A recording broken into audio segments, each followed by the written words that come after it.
ya. Karena Kak Sari ini hari ini saya mau jadikan keynote speaker. Dari belakang.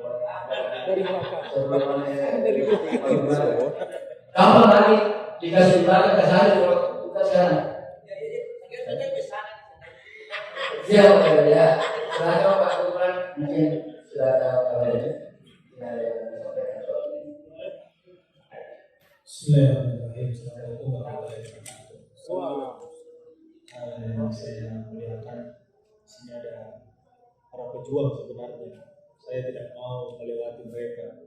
Ada Kak Sari Maulani, ada Rahim, ada Rosman, ada Pak Farid.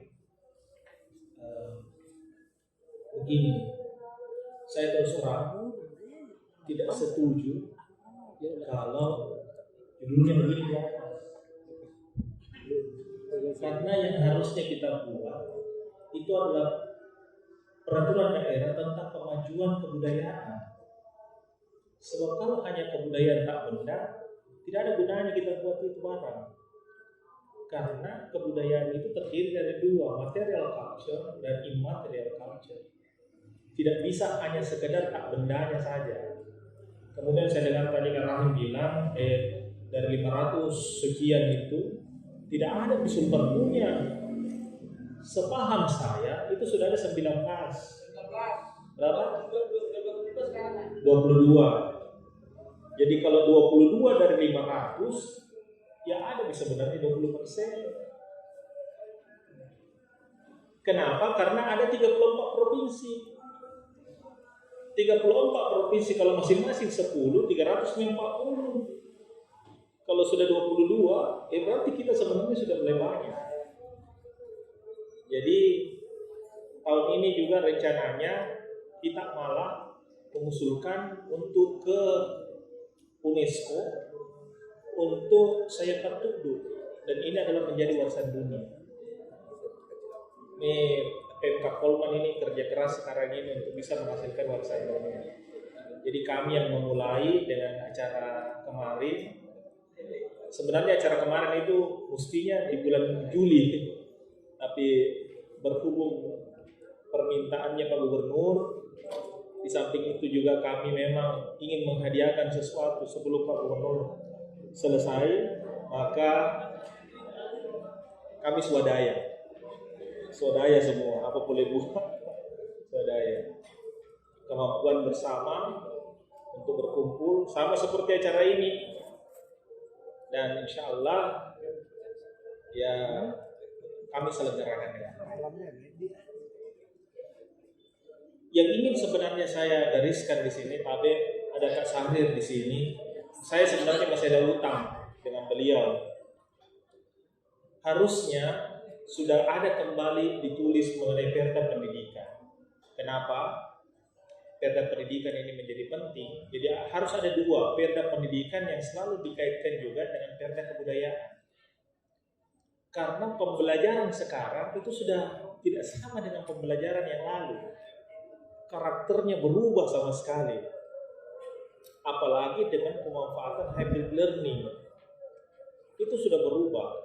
Hampir semua isi perda pendidikan yang ada sekarang itu yang pernah diagendakan, itu sisa 1/10 dari proses pembelajaran yang ada.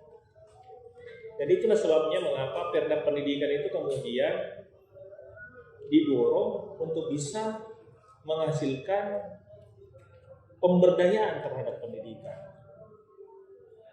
Yang kedua adalah perda kebudayaan. Karena perda itu sebenarnya adalah undang-undang yang tingkatnya provinsi, tetapi dia melindungi beberapa undang-undang yang ada di bawahnya.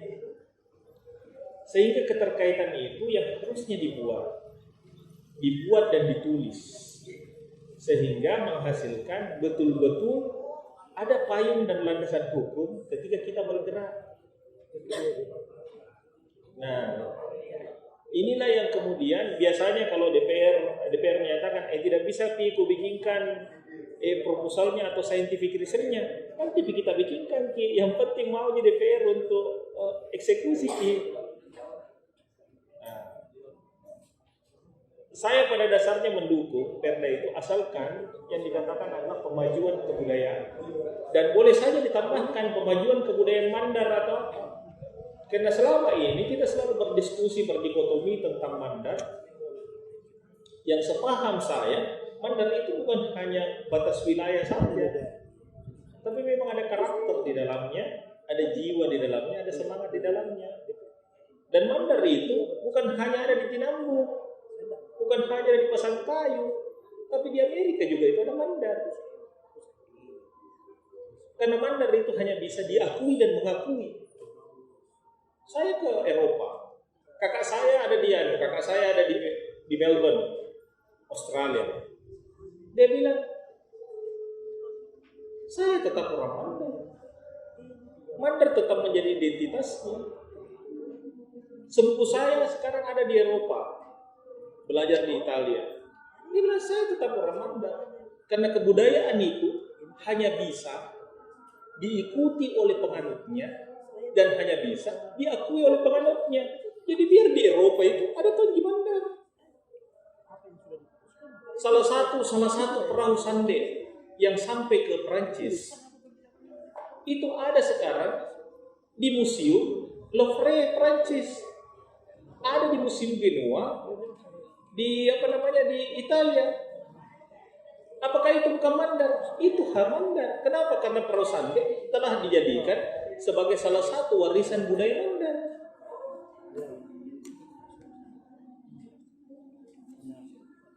Di Northern Territory misalnya, sekarang kita bisa lihat. Orang Makassar mengaku pernah ke sana. Orang Bugis mengaku pernah ke sana. Padahal yang bawa perahu orang Mandar. Makanya di sana ada kampung namanya Kampung Mandar. Di Northern Territory Australia. Saya pernah ke sana. Ada satu kota itu namanya Ballarat.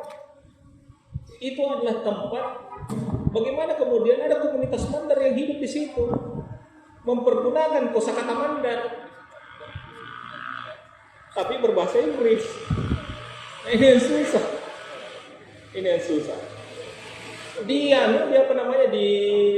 Misalnya di Jawa Timur itu, di perbatasan Amit yang laut dengan Bali, ada orang Mandar. Bahkan ada tokoh Mandar yang kemudian kawin dengan komunitas Mandar yang ada di sana. Jadi sebenarnya pemajuan kebudayaan tidak bisa hanya berbatas teritori, tapi berbasis kepada identitas budaya. Nah kalau ini yang ada, ini luar biasa sekali. Jadi tidak salah lah kemudian kalau ada keluarga saya misalnya ada di Australia, karena Mandar itu sudah menjadi bagian dalam dirinya. Menjadi Mandar. Nah kebudayaan inilah yang kemudian, karena kebudayaan itu sifatnya abstrak, tidak boleh berbatas teritori. Tidak boleh lagi ada orang mengaku bahwa yang dikatakan Mandar itu hanya Sungai Mandar saja yang di situ. Ya tidak, Mandar itu adalah identitas. Nanti Leeds itu menulis pada tahun 1906 baru ada kata Mandar sebenarnya. Leeds yang pertama menuliskan. Nanti kalau nanti dipujuk ya ada jurukannya Puan dan Naim aja. Sekarang yang paling penting bagi kita adalah bagaimana mempertahankan budaya dan identitas kita. Di Malaysia ada satu bagian kampung namanya Parit Betak. Toto Betak mana bro? Di sana di Johor Bahru ada namanya Pontian. Orang di sana itu tetap berbahasa Bugis, berbahasa Makassar, berbahasa Mandar. Apakah kemudian identitas budaya ini tidak diakui? Diakui oleh pemerintah Malaysia. Makanya pemerintah Malaysia memberikan salah satu bagian dari negara Pontian itu adalah bahwa negeri Pontian itu diberikan kepada etnis tersendiri, yaitu etnis Bugis, etnis Makassar, dan etnis Mandar.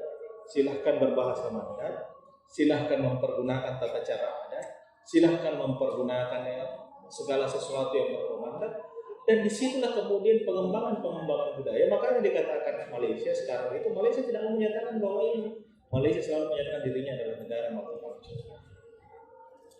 Karenanya itu kita sendiri sebagai asal, ya mari kita kuatkan Tapi saya tidak mau kalau hanya tak benda saja. Sebab apa gunanya yang tak benda? Justru material culture itu sangat kuat di sini. Salah bose. Anu di benua. Namanya pangeran apa namanya di Lego di situ. Butuh Ciping, di atas lagi tempat tidur di Pamarica. Di sini saja itu ada hal yang harus diperbaiki dan harus menjadi kewajiban bagi negara untuk memperbaikinya. Negara kita ini punya namanya Balai Suaka Sejarah dan sekarang sudah berubah atau Balai Suaka dengan Balai Arkeologi kemudian dirubah menjadi apa namanya Abalele itu yang paling paham itu. Ya. Itu Balai Pelestarian Budaya, Balai Pelestarian harusnya kita di provinsi harus punya itu. Bukan hanya UPTD, museum dan cagar budaya, tidak. Harus ada menjadi bagian dari kita. Sehingga anak generasi kita itu kemudian bisa merujuk kepada sesuatu. Masih ingat saya Pak, Butuh Ciping ini Goyak Kayang ini sudah default Pak, default 48%. Dianggap sudah mau dikembalikan uangnya ke APBD.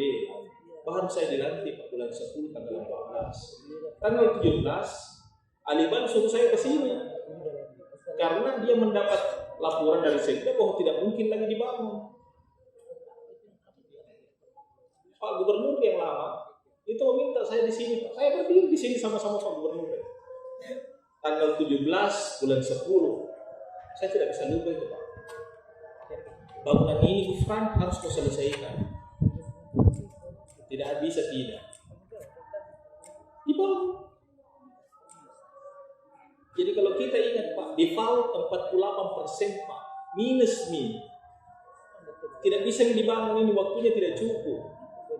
Saya tanya sama kontraktornya, bilang bisa membangun ini, biar perugi. Dia bilang bisa. Bikin.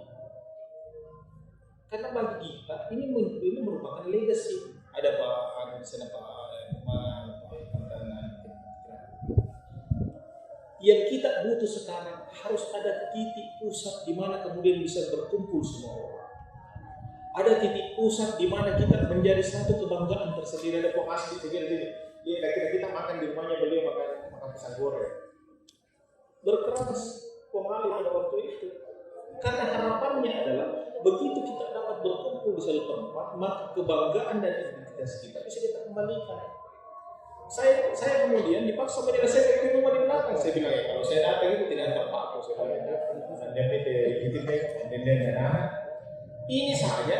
Saya kemudian oleh LSM menyatakan kenapa ada orang membangun rumah tidak ada anggarannya. Saya bilang lillahi ta'ala itu uang yang dibangunkan di situ dari teman-teman saya kumpulkan, kubikinkan rumah di bawah itu sebagai apa? Agar supaya ada tempat di sini di mana kita bisa simpan segala sesuatu dan memang diharapkan itu bisa jadi museum. Sebab kalau kita berharap terus dari negara, dia kata itu keikhlasan gini yang dibutuhkan untuk bisa menerima sampai bangunan yang belakang. Tidak selesai, tempat tidak ada, dia kan duitnya. Tidak selesai. Apa kita kira kayak itu? La ilaha illallah. Kalau kita pikir bagaimana perjuangannya itu kemudian membangun saja ini, Pak, membangun yang di belakang itu. Kalau kita mau ukur dengan finansial, barang tidak mungkin nih. Tapi karena niatnya ada, ruhnya ada, keinginannya ada, nah itulah yang dimaksud keinginan dan ruh. Itulah yang dimaksud dengan kebudayaan tak benda. Karena mania itu mandar, dia tidak bisa itu kalau tidak selesai. Asiri. Dan saya bilang pada waktu itu sama pemali, saya kasih tahu Pak Gubernur pada waktu itu, pada zaman itu, saya katakan, andai kasih kesempatan 2 tahun, 2 tahun andai, kalau tidak selesai ini, kapan tidak selesai dalam 1 tahun setengah, nggak usah menjadi kepala dinas.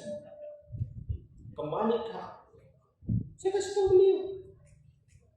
Begitu selesai ini, diributi lagi orang. Kenapa tidak mau dibuka? Ya tidak bisa pintu dibuka. Oh, tidak ada pengesahannya dari pusat. Begitu ada pengesahan dari pusat silakan jalan-jalan. kita rayakan lagi di sini. Mau dipakai apa lagi? Dipakai lagi sesuai dengan. Jadi yang kita pakai itu aturan yang kita pakai dalam pelaksanaan kegiatan. Kemudian proses kemudian dipakai untuk pemenuhan sebagai cagar budaya itu kemudian sudah selesai. Karena terus terang hanya 3 cagar budaya yang ada di Provinsi Sulawesi Barat. Dari segi indeks pembangunan kebudayaan, Sulawesi Barat itu nomor 34 dari 34. Lebih tinggi itu Papua Barat, Pak, dengan KTK-nya, dibandingkan dengan kita orang Mandar. Ini juga jadi semacam klarifikasi buat Bapak Ibu sekalian. Apa yang terjadi, Pak? Setelah ini dibangun, Pak, lantang keadaan ini lagi dihadapi. Karena tidak boleh, kita tidak bersikap adil terhadap orang di Pitu Nasalu. Harus adil, Pak. Tidak boleh kita tidak ada keadilan. Tidak boleh difokuskan semua pembangunan di sini. Adillah kita. Dibagi lagi Pitu Nasalu dibagi. Bersamaan dengan itu, dipotong kasih saya punya anggaran dari 27 miliar menjadi 12 miliar. Jadi apa mau bikin saya ini? Rutin saja tidak cukup. Jadi saya itu punya anggaran, Pak. Bulan Agustus nanti selesai berkegiatan saya, selesai habis. Ya usah. Ya saya tidak tahu kalau tidak ada anggaranku ya keluar tombak saya barangkali jadi kepala dinas nanti di bulan Agustus. Karena tidak ada yang bisa dipakai. Tidak longgar. Tetapi paling tidak ada legacy yang dibuat. Nah, kalau Bapak Ibu menyatakan, jadi kalau ini Perda Gufran, ya perintah. Siap. 2 perda yang saya mau bikin, Perda Pendidikan dan Perda Pemajuan Kebudayaan.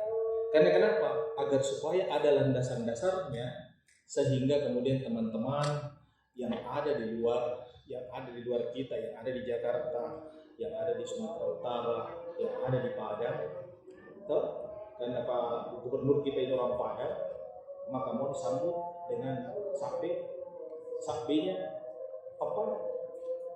Karena beda itu Pak, beda warnanya. Tidak boleh sakbe yang ada di Mandar ini dikasih sakbe orang Padang, Pak. Tidak boleh. Ada coraknya. Iya, dia yang malah pakai sakbe kita.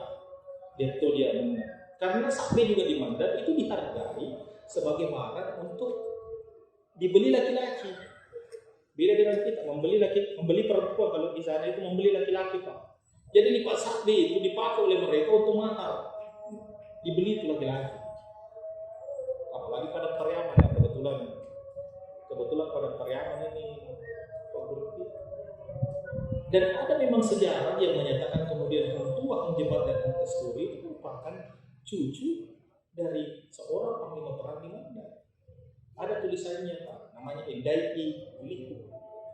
Ya kalau bahasa pornonya itu ya Endai Buliku. Ada tulisannya. Ada tulisannya ditulis oleh sastrawan negara Malaysia yang kemudian berasal dari orang perkawinan orang Mandar dan orang orang Goa. Nah, kenapa dia kawin di situ, dia merupakan cucu turunan di situ? Cucu turunannya ada salah satu barat dia yang kemudian mati di benteng di Jeneponto. Itu turunannya itu. Makanya ketika dia pulang ke Indonesia bertemu dengan almarhum ayah saya, itu dibawa ke Mandar. Dan diperlihatkan semua yang mulai dari Campalagia, mulai dari Wonomolo, Campalagia, Tinambung. Nah, itu yang kemudian kembali dia tulis bagaimana kemudian akulturasi antara Jawa, Mandar, Bugis, Makassar yang kemudian menjadikan orang Mandar itu adalah orang yang kaya dengan semua kebudayaan. Jadi kita ini jangan ansih dengan kebudayaan orang. Karena kita juga ini merupakan akulturasi dari perkawinan budaya. Bukan hanya budaya Mandar sendiri, tapi perkawinan budaya. Karena dari sejak awal, Ima Nyambungi Todilale itu kemudian menyusun struktur pemerintahan itu berbasis dari kerajaan Goa. Datang lagi Tome Payung, tambah selesai. Datang lagi itu di Jallo, tambah selesai. Nah, nanti setelah dari pertemuannya, ya kemudian mengakulturasi lagi kemudian budaya para Sayye ini, para Habibi ini kemudian berbasis Nasabandia dan berbasis Halawatiyah maka kemudian Islam itu kemudian membungkus semua kebudayaan tersebut. Tidak. Jadi ketika kita berbicara, kita harus berbicara kebudayaan secara utuh. Tidak boleh di setengah-setengah. Karena kapan kita bicara budaya setengah-setengah, dia budaya itu. Karena akan ada nanti orang yang merasa dipinggirkan dan ada orang yang tidak merasa. Pendekatan saya ini mungkin terlalu sains. Tapi paling tidak saya bisa menggambarkan bahwa yang dimaksud kebudayaan itu adalah semua perilaku hidup manusia, baik kita sekarang ini maupun orang pada zaman lalu. Historical approach-nya itu harus ditulis. Dan terus terang syukur saya ini karena nama Rapo masih ada tanggung sama dia. Insya Allah saya selesaikan minggu depan. Kalau tidak ada beliau Pak, kita ini akan buta Pak. Sama seperti orang yang masuk di hutan, sudah ditutup matanya, dikasihkan lagi kacamata hitam, tidak dikasih lagi petunjuk. Karena perkawinan budaya kita itu bangsa yang paling luar biasa sekali. Tommy Pire itu sudah tulis 1589 sudah ditulis oleh Tommy Pire. Bagaimana kemudian perjalanannya itu ke Selat Makassar. Bagaimana kemudian Mandar itu menjadi salah satu. Dan salah satu yang paling bagus sekali itu Selat. Ada bangsa yang berada di Selat Makassar di Pulau Selebre yang kemudian tidak punya sumber daya alam, tetapi punya kemampuan individu yang sangat luar biasa, punya kecerdasan individu yang sangat luar biasa. Dan itu adalah orang Mandar. Adakah di sini besi? Tidak ada. Biar di Pambok orang bicara itu tidak ada itu besi di Pambok orang. Yang dijadikan itu tidak ada.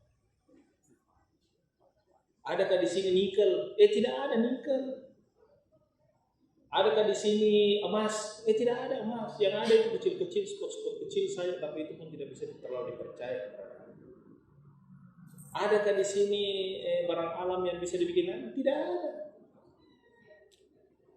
Dan itulah kemudian kenapa kebudayaan kita merupakan kebudayaan puncak-puncak, salah satu bagian dari puncak-puncak kebudayaan.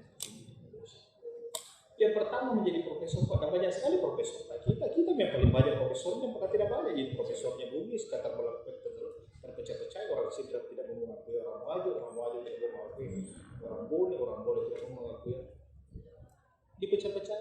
Tapi kalau ketika kita bicara tidak mungkin orang Tinambung yang paling banyak profesornya, Pak. Paling banyak di profesornya orang Tinambung, Pak. Paling banyak orang profesornya itu orang Pamusuan itu yang paling banyak profesornya. Karena memang kita diwarisi oleh kemampuan nalar yang sangat tinggi.